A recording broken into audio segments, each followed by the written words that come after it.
한 주간 가장 주목받은 과학 소식을 되돌아보는 사이언스 핫파이브 시간입니다. 네, 이번 주에는 어떤 이야기가 시청자들의 주목을 받았는지 최소라 기자와 함께 알아보겠습니다. 어서 오세요. 안녕하세요. 네, 5위부터 알아볼까요? 네, 매년 노벨상 후보자를 예측해서 발표하는 곳이죠. 글로벌 정보 분석 기업 클래리베이트 애널리틱스가 올해 상위 1% 연구자 명단을 발표했습니다. 네. 이번 명단은 노벨상 후보자 예측 명단은 아니고요. 지난 10년 동안 발표된 과학 논문 가운데서 다른 논문에서 인용된 횟수가 상위 1%인 연구자 명단인데요. 올해에는 6,938명의 과학자가 이름을 올렸고요. 이 가운데 한국 기관에 소속된 연구자가 63명이었습니다. 지난해 47명보다 늘어난 겁니다. 네. 우리나라 과학자들이 많이 늘어났네요. 네, 그렇습니다. 클래리베이트는 또 피인용 우수 연구자를 분야별로 선정해서 공개하기도 하는데요. 네. 2개 이상의 분야에 이름을 올린 국내 과학자들도 있었습니다. 오경식 고려대 교수와 박주현 영남대 교수가 3개 분야에 이름을 올렸고요. 현택환 서울대 석좌 교수와 김기현 한양대 교수, 또 박남규 성균관대 교수가 각각 2개 분야에 이름을 올렸습니다. 예. 기관별로 보면요. 올해 국내에서 가장 많은 피인용 우수 연구자를 배출한 곳은 유니스트로 모두 10명을 배출했습니다. 이어서 서울대와 성균관대가 각각 8명, 한양대가 6명, 고려대가 5명, 또 연세대가 4명을 배출했습니다. 예. 네, 그렇다면 가장 많은 우수 연구자를 배출한 나라는 어디일까요? 예상을 하셨겠지만 미국이었는데요. 네. 모두 2,764명의 피인용 우수 연구자를 배출했습니다. 네. 전 세계 피인용 우수 연구자의 38%인데요. 3분의 1을 훌쩍 넘는 수치인 거죠. 또 2위는 중국으로 1,169명을 배출해서 전체의 16%를 차지했고요. 다음으로 영국, 독일, 호주, 캐나다 등이 뒤를 이었습니다. 올해 클래리베이트는요, 미국의 저조한 결과와 중국의 성장세에 주목을 했는데요. 5년 전과 비교를 했을 때 미국 과학자가 5%가 줄었고 중국 과학자는 8.3% 늘었다면서 과학계에 대한 국가별 기여도가 재편되는 모습이 반영됐다고 분석했습니다. 네. 미국이 역시 과학 강국이긴 한데 중국의 성장세가 정말 엄청나군요. 자, 다음 소식은 뭔가요? 네, 세계 3위 규모의 가상화폐 거래소였던 FTX가 파산하면서 파장이 일고 있습니다. 네. 지난 11일 미국 법원에 제출된 FTX 파산 신청서에 따르면 부채 규모가 우리 돈으로 66조 원에 이른다고 하고요.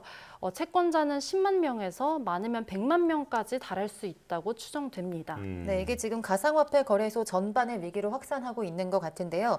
이 파산의 이유가 부실한 재무 구조와 경영진들의 방만한 경영으로 드러나고 있죠. 네, 그렇습니다. 이번 사태가 처음 수면 위로 떠올랐던 게 한 가상화폐 매체가 FTX의 계열사인 알라메다 리서치의 자산 3분의 1이 FTX의 자체 발행 코인으로 구성됐다고 밝힌 데서 시작됐습니다.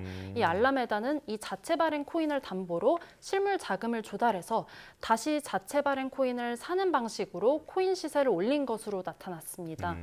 이번에 파산을 신청한 FTX 신임 CEO 존 레이는요, 이 알라메다와 FTX의 대차 대조표에서 수십억 달러에 달하는 구멍이 발견됐다면서 거액의 투자사 손실을 우려했습니다. 또 FTX 그룹의 자금이 부동산 구매나 직원의 개인용품 등을 사는 데까지도 폭넓게 유용됐다고 지적했습니다. 네. 그러니까 정리하자면 이 회계상에서 무에서 유를 창조하다가 지금 이 사태가 됐다라고 볼 수 있을 텐데요. 이번 사태가 가상화폐 업계는 물론 금융업계 전반으로 번질 우려가 보인다고요? 네, 그렇습니다. 이번 사태로 가상화폐 시장 전반은 물론이고 기존 금융시장의 불확실성까지 높아지고 있습니다. 네. 세계적인 규모의 거래소에서 이런 사태가 터진 만큼 모든 가상자산 거래소들에 대한 신뢰가 깨지지 않을지에 대한 우려도 나오고요.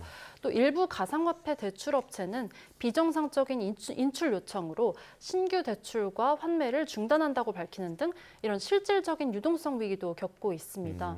뿐만 아니라 일본의 소프트뱅크가 발행하는 펀드나 싱가포르 국부펀드 등도 FTX에 상당한 투자를 했거든요. 네. 이번 사태가 전 세계적으로 의미 있는 펀드나 국부펀드들에도 악영향을 미치는 모습입니다. 네. 네, 지금 경제가 어려운 상황인데 엎친 데 덮친 격이 아닐까 싶습니다.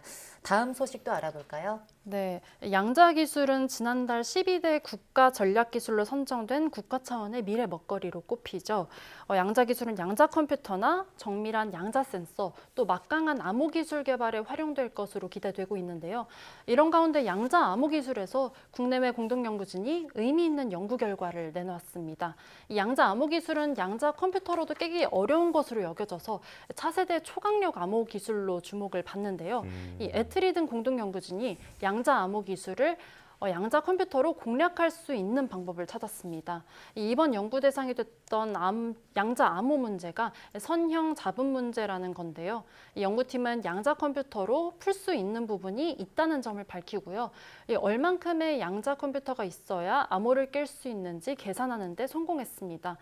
비유를 하자면 모든 걸 뚫을 수 있는 창인 양자 컴퓨터와 또 모든 창을 막을 수 있는 방패, 양자 암호의 싸움에서 창이 방패를 뚫을 조건을 찾았다는 겁니다. 네.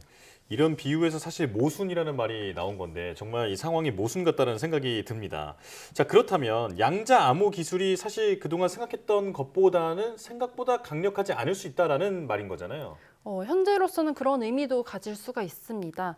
이 연구팀은 이번 연구 성과가 하지만 양자 암호를 깰 수 있다 없다라는 소모적인 논쟁보다는 더 중요한 의미가 있다고 설명을 했는데요. 네. 전 세계 과학자들에게 양자 컴퓨터의 힘이 어느 정도인지에 대한 진지한 논의를 이끌어낼 수 있다는 겁니다. 또 이번을 계기로 앞으로 양자 암호 기술을 한층 더 보강할 방법이 나올 수도 있다고 말했습니다. 네. 네, 한마디로 양자 기술을 한층 발전시킨 의미 있는 연구 결과라는 소식으로 이해하면 될 것 같습니다. 이제 2위 소식이죠. 네, 지난해 우주로 발사된 세계 최대 우주 망원경이죠. 제임스 웹 망원경이 450광년 떨어진 우주에서 태어난 지 얼마 되지 않은 별을 포착했습니다. 예.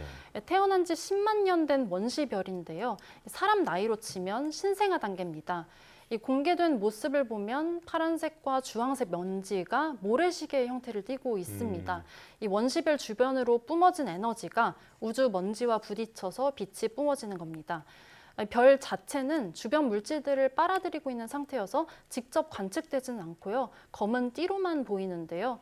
이 원시별은 생성되고 수백만 년 동안 수축과 핵융합을 통해서 비로소 별이 될 것으로 보입니다. 네. 천문학계에서는 이번 성과가 은하의 형성 과정을 이해하는 데 결정적인 자료가 될 것으로 보고 있습니다. 네. 이 제임스 웹 우주망원경이 보내오는 사진은 정말 볼수록 놀라운 것 같습니다. 자, 마지막 소식도 알아볼까요? 네, 반세기 만에 달 탐사에 나선 아르테미스 1호가 지난 16일에 지구를 성공적으로 떠났죠. 네. 이 아르테미스 1호는 단분리에 성공하고 또 오리온 캡슐을 계획했던 궤도에 올려놨습니다. 이 앞서 아르테미스 1호는 8월 말과 9월 초에 두 차례 발사 시도가 기술적 문제로 무산됐고요. 또 지난 9월 말에는 또다시 발사 일정이 잡혔는데 허리케인 이언의 북상으로 취소가 됐었습니다. 이에 이어서 지난 14일로 또다시 발사 일정이 잡혔는데요. 이 허리케인의 영향으로 이틀간 지연된 뒤에 16일 발사에 성공을 한 겁니다.